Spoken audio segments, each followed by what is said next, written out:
Hai anak-anak, kita bertemu lagi dalam pelajaran kita kali ini, pelajaran yang terakhir untuk materi pelajaran kelas 4, pelajaran 22 tentang doa spontan. Nah, seperti biasa, sebelum memulai pelajaran, mari kita berdoa terlebih dahulu. Papa mengajak kita berdoa berdasarkan keyakinan kita masing-masing dan Papa akan membawakan doa secara Katolik. Mari kita berdoa. Dalam nama Bapa dan Putra dan Roh Kudus. Amin. Tuhan Allah Bapa kami yang maha baik, Kau telah mengutus Putramu Yesus Kristus ke tengah-tengah dunia untuk mengajarkan kebaikan, mengajarkan kebenaran kepada kami dan membimbing kami untuk lebih dekat kepadamu dan boleh menyebut Engkau dengan sebutan Bapa. Kami mau belajar tentang doa spontan, bantulah kami untuk mengikuti pelajaran ini dengan baik, agar kami pun boleh mengungkapkan perasaan kami secara langsung dengan Dikau Allah Bapa kami satu-satunya, demi Kristus Tuhan dan pengantara kami. Amin. Dalam nama Bapa dan Putra dan Roh Kudus. Amin. Oke anak-anak, seperti biasa, jangan lupa siapkan alat tulis ya untuk membuat catatan atau ringkasan untuk memudahkan kalian ketika kalian harus mempelajari lagi materi ini. Baik anak-anak, pada umumnya setiap manusia itu punya reaksi spontan. Salah satu bentuk reaksi spontan itu adalah perasaan. Lalu perasaan itu biasanya diungkapkan atau ada muncul dalam ungkapan-ungkapan spontan. Misalnya, ketika tiba-tiba kita mendengar suara yang sangat keras, kita langsung kata, suara apa itu? Atau ketika melihat ada lagi berjalan, amit-amit ya, tiba-tiba ada kecelakaan, spontan kita berteriak. Itu ungkapan-ungkapan spontan. Perasaan serta ungkapan spontan itu muncul pada situasi-situasi tertentu atau tergantung pada situasi dan pengalaman nyata seperti Bapak ceritakan tadi ya. Dengar suara yang besar, kita langsung kaget, wah suara apa itu? Atau malam-malam tiba-tiba mati lampu gelap seluruhnya, semua pasti akan wah kaget kan, nggak nyangka bahwa itu bisa terjadi. Itu perasaan dan ungkapan spontan. Nah, karena dalam hidup kita ada banyak situasi, maka perasaan dan ungkapan spontan itu bisa muncul dalam banyak situasi. Ada situasi senang, ada situasi sedih, ada saat-saat di mana kita bingung, nggak tahu mau ngapain. Ada situasi ketika kita kecewa, ketika kita marah, ketika kita terkagum-kagum, dan lain-lain. Itu situasi-situasi yang membuat kita mengungkapkan perasaan-perasaan kita secara spontan. Ya. Ketika kita mendapat hadiah, kita senang, hore, saya dapat hadiah. Atau ketika kita mendengar berita yang sedih, kita pasti akan merasa sedih atau bahkan menangis. Itu perasaan atau reaksi spontan. Selain kita mengalami dan kita ungkapkan hal-hal yang bersifat spontan, tiba-tiba, tanpa dipersiapkan terlebih dahulu, kita juga punya kebiasaan, karena kita adalah makhluk sosial ya, karena sebagai manusia, kita punya kebiasaan untuk menyampaikan perasaan kita kepada sesama. Ya, kita ungkapkan perasaan kita kepada sesama. Yang hal-hal yang bisa kita ungkapkan itu entah pengalaman hidup ataupun situasi. Mengapa kita menceritakan pengalaman kita, kita menceritakan situasi kita kepada orang lain? Biasanya kita mau mendapatkan dukungan, kita mau mendapatkan perhatian, kita mau mendapatkan peneguhan. Ketika kita lagi sedih, kita cerita kepada teman, saya itu lagi sedih banget, gini. Maksudnya supaya teman kita itu memberi dukungan. Tapi kita lagi bercerita, oh teman saya ini lagi sedih, tiba-tiba dia hahaha, tentu kita nggak bakalan mau bercerita lagi.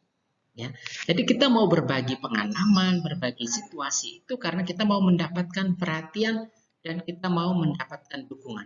Karena itu anak-anak, pengalaman situasi-situasi khusus itu biasanya kita ceritakan kepada orang-orang yang dekat. Ya, kita ceritakan kepada orang-orang yang dekat. Mengapa kita bercerita kepada orang-orang yang dekat? Karena orang-orang yang dekat itu memiliki ikatan relasi, memiliki hubungan yang akrab. Mereka dekat dengan kita, mereka terbuka dengan kita, mereka mengerti apa yang kita alami. Biasanya orang-orang dekat itu entah orang tua, kakak, adik, atau teman. Itu biasanya orang-orang dekat. Selain itu, kita juga bercerita dengan orang-orang yang dekat itu karena mereka itu percaya, mereka mau mendengarkan, mereka mau mendukung, mereka mau meneguhkan kita. Nggak kayak tadi Bapak cerita, ketika kita menceritakan pengalaman sedih, tiba-tiba dia tertawa terbahak-bahak. Begitu juga dalam hidup doa. Selain memiliki orang-orang pilihan, tadi ada orang tua atau orang-orang yang dekat ya, kita berbagi cerita ya. Sebagai orang beriman, kita memiliki Allah. Kita percaya bahwa Allah adalah Bapa kita. Ini diajarkan langsung oleh Yesus. Ya, Yesus mengajarkan kita untuk menyebut Allah sebagai Bapa. Nah, sebutan Allah sebagai Bapa ini, kita memanggil Allah dengan sebutan Bapa ini untuk menyatakan bahwa kita punya hubungan yang akrab, ya, hubungan yang dekat. Kita begitu dekat dengan orang tua kita, kita memanggil orang tua kita dengan sebutan Bapak, Mama, Papa, Mama, atau Ayah, Bunda, ya, Papi, Mami. Itu semua untuk menunjukkan bahwa kita memiliki hubungan yang akrab. Yesus juga mengajarkan hal yang sama. Yesus mengajarkan kita untuk memanggil Allah itu dengan sebutan Bapa. Ya, karena menggambarkan bahwa Allah itu sangat dekat dengan diri kita, dan Allah secara kelihatan nampak dalam diri Yesus. Kenapa kita boleh memanggil Allah dengan sebutan Bapa? Karena kita percaya bahwa Allah akan selalu terbuka untuk mendengarkan doa-doa kita. Ketika kita merasa sedih, ketika kita merasa takut, ketika kita membutuhkan bantuan, merasa ditinggalkan, mau melakukan pekerjaan, kita berdoa supaya Allah, Bapa kita itu menyertai kita. Yesus juga melakukan hal yang sama ketika dia sedang melakukan karya pelayanan di Palestina. Sebelum melakukan segala sesuatu, Yesus selalu berdoa, dan puncaknya sebelum Yesus mengalami penderitaan, dia berdoa terlebih dahulu di Taman Getsemani. Nah, karena hubungan kita dengan Allah itu sangat akrab, sangat dekat, dan kita percaya bahwa Tuhan Allah itu mau mendengarkan kita, ya anak-anak. Nah, itu Yesus mengajarkan kita juga untuk menyampaikan doa dengan jujur dan tulus hati. Katakan dalam Injil Matius bab 6 ayat 7-8, Yesus katakan, dalam doamu itu janganlah kamu bertele-tele seperti kebiasaan orang-orang yang tidak mengenal Allah. Mereka menyangka bahwa karena banyaknya kata-kata doanya akan dikabulkan. Jadi janganlah kamu seperti mereka, karena Bapamu mengetahui apa yang kamu perlukan sebelum kamu minta kepadanya. Allah itu Maha Tahu. Jadi kalau kita mau menyampaikan sesuatu, sampaikanlah dengan jujur dan tulus. Jangan berbelit-belit. Karena Allah sudah tahu apa yang kita butuhkan sebelum kita meminta kepadanya. Sampaikanlah doa dengan jujur dan tulus hati.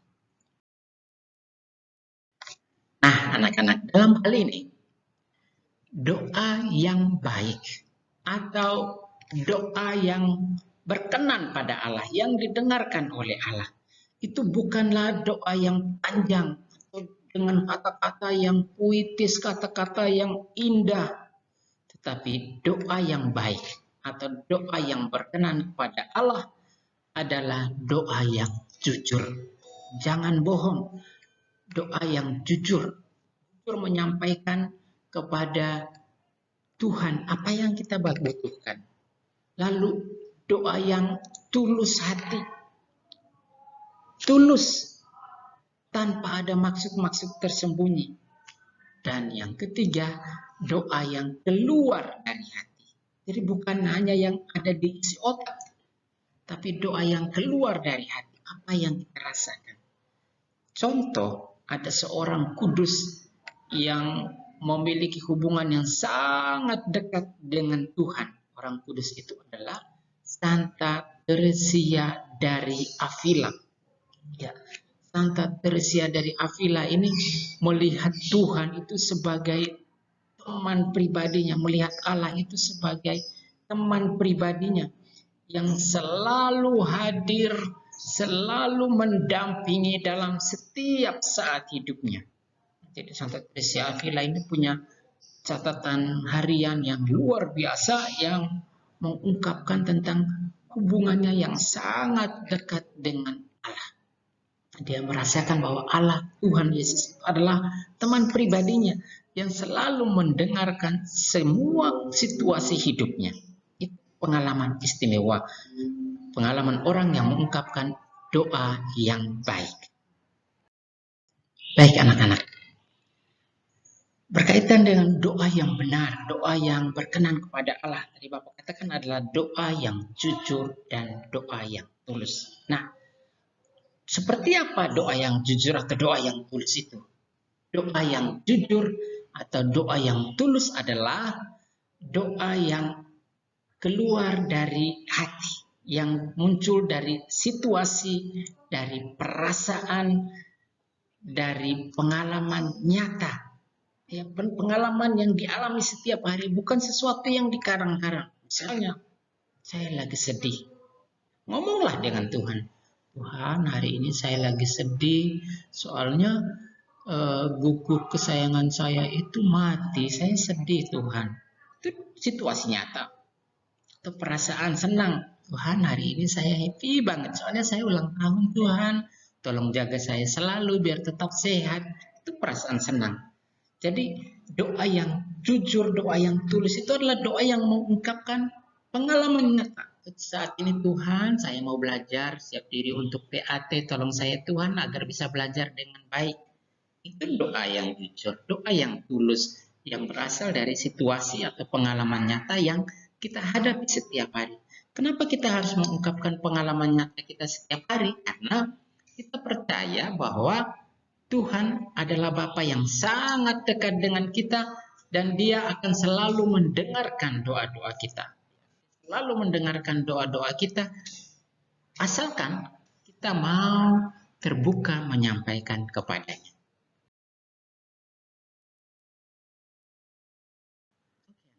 Demikianlah materi pelajaran kita tentang doa spontan. Materinya nggak panjang. Ini bicara tentang bagaimana kita secara pribadi bertemu dengan Tuhan, berbicara dengan Tuhan, atau berkomunikasi dengan Tuhan. Oke. Ada tugas untuk kalian. Tugasnya gampang kok. Tugasnya adalah sekarang kalian coba belajar untuk membuat sebuah doa untuk mendoakan orang tua kalian. Ya, kalian doa apa aja untuk orang tua kalian. Lalu setelah kalian membuat doa itu ditulis dengan bagus, doakanlah setiap hari. Itu kalian. Ya, tanda bahwa kalian anak yang baik, mau berbakti kepada orang tua, mendengarkan orang tua dan berharap yang terbaik untuk orang tua.